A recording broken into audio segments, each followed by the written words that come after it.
বাড়িপাড়া উদ্যোগ করে কাজ করেছে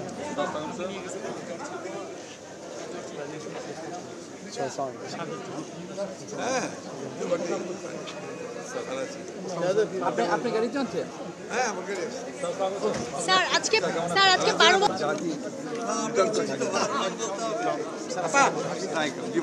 বছর পর আজকে অনুষ্ঠানে যোগ দিলেন পুরো বিষয়টা আসলে কেমন? এটা হচ্ছে জাতির জন্য একটা অত্যন্ত আনন্দের দিন, কারণ সবচেয়ে দেশপ্রেমিক যে মানুষ, যে নেত্রী,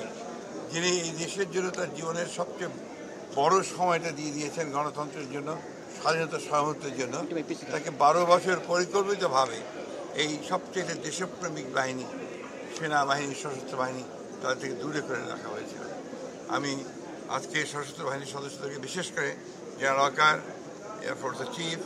নেভাল চিফকে ধন্যবাদ জানাতে চাই যে তারা আজকে এই সশস্ত্র বাহিনী দিবসে, এবং বিশেষ করে আমাদের প্রফেসর ডক্টর ইউনুসকে, যে তিনি আজকে ম্যাডামকে যে সম্মান দেখিয়েছেন, এতে আজকে আমরা যেমন কৃতজ্ঞ হয়েছি, একই সঙ্গে গোটা জাতি আজকে আনন্দিত হয়েছে।